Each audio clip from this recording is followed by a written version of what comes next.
Gundam Astray Blue Prime Second Nail là một Mobius xuất hiện trong bộ phim Mobius Gundam Seed Astray. Nó là hình thức nâng cấp của Gundam Astray Blue Prime và được điều khiển bởi Gai Furakuro. Gundam Astray Blue Prime Second Nail được chế tạo bởi Morgan Ring. Nó được mang số hiệu là MPF V-Compa Second Nail. Nó sở hữu chiều cao 17,8m và cân nặng 64,4 tấn.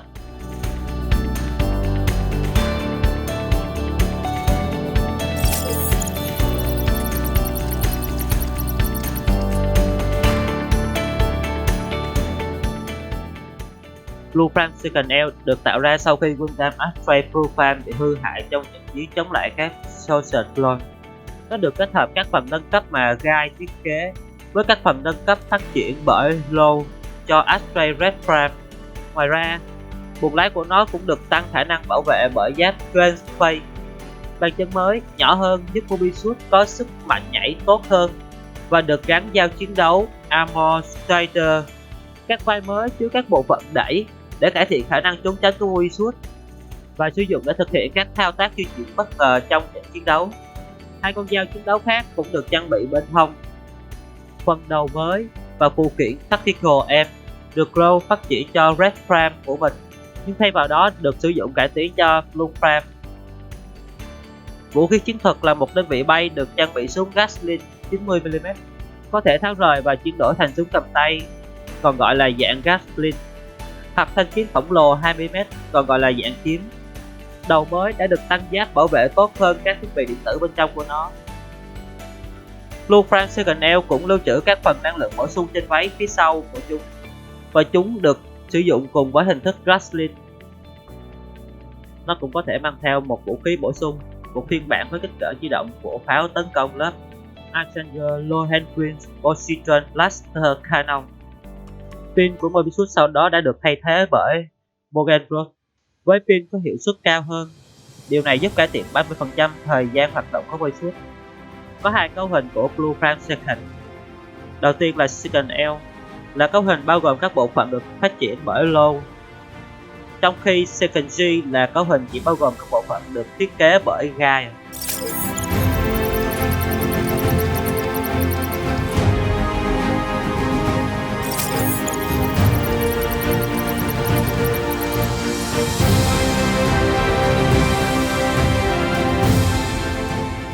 Được gắn ở phần đầu là hai khẩu súng Ceneville S 75mm Vicenstellum.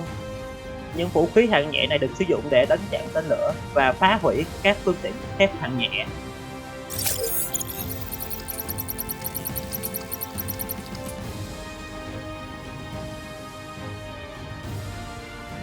Blue Prime Second Nail được trang bị 6 con dao chiến đấu Armor Strider chống tia.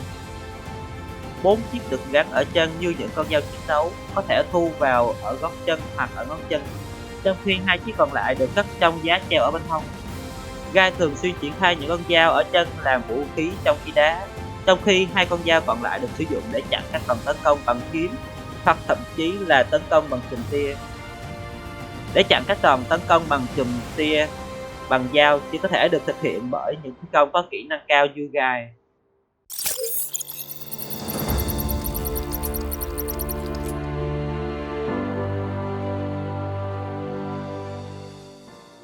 Là một thiết bị đa năng được thiết kế bởi Low. Nó được lưu trữ ở mặt sau và có thể hoạt động như một đơn vị bay hoặc làm vũ khí. Nó thực hiện các chức năng khác nhau của mình bằng cách chuyển đổi thành dạng thích hợp, dạng bay, dạng kiếm hoặc dạng Gatling.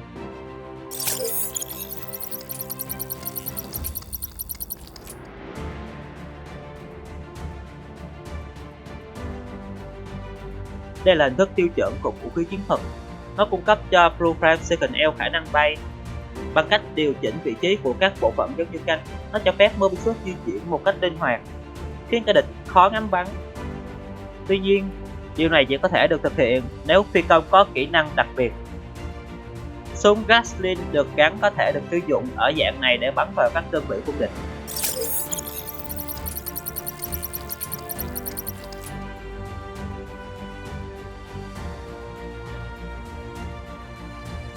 Vũ khí chiến thuật này có khả năng gặp lại thành một thanh kiếm lớn 20m. cũng có thể hoạt động như một tấm khiên do kích thước của nó. Lưỡi kiếm có một cạnh cực kỳ sắc bén, và ngay cả khi nó không làm hỏng lớp giáp của kẻ thù thì tác động do kích thước của nó có thể làm hỏng các bộ phận bên trong hoặc làm tổn thương phi công, và thậm chí có thể dẫn đến bất tỉnh trong những trường hợp nghiêm trọng.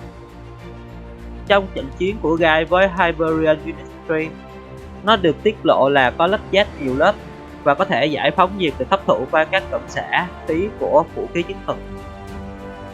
Lưỡi kiếm có thể được tách ra để sử dụng súng Gatling ở dạng này.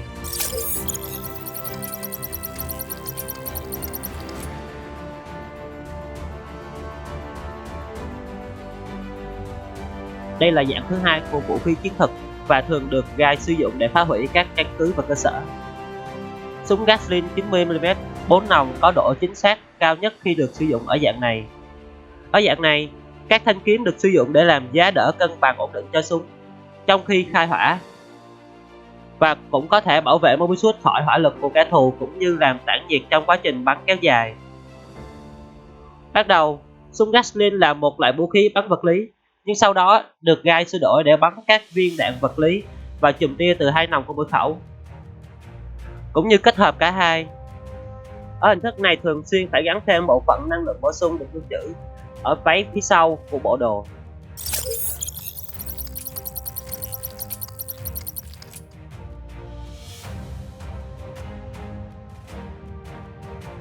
Được lưu trữ thành hai mảnh bên hông của Blue Fan Signal và được kết nối thành một khẩu súng duy nhất để sử dụng. Nó được cung cấp bởi lò phản ứng hạt nhân của riêng nó, được gắn trên áo giáp thắt lưng phía sau. Nhưng thật không may, Guy không sở hữu công nghệ End-Chamber Canceller. Vì vậy, nó chỉ có thể sử dụng khi có End-Chamber Canceller.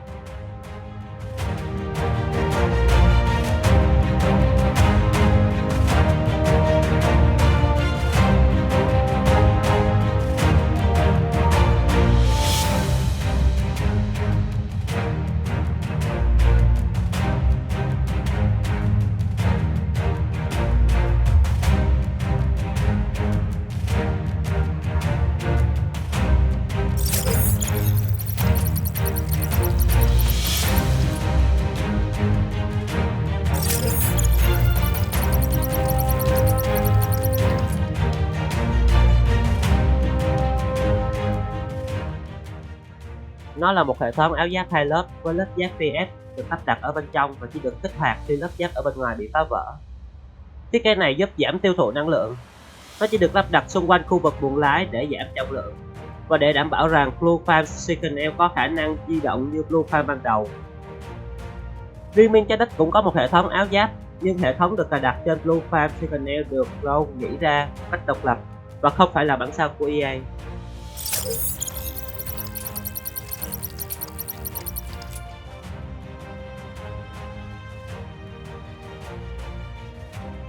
Blue Fan Signal có thể kết hợp với một đơn vị Metro mạnh mẽ được phát triển cho Justice và Freedom Gundam. Tuy nhiên, Metro phải được trang bị End-Chamber Canceller và lò phản ứng hạt nhân trước khi nó có thể được sử dụng bởi Signal.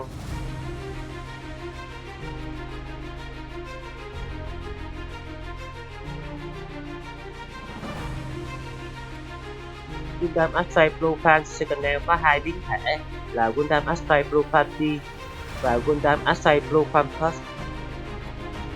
Sau này nó được phát triển thành Gundam Astray Turn Red và Gundam Astray Blue Fan 2 Revive.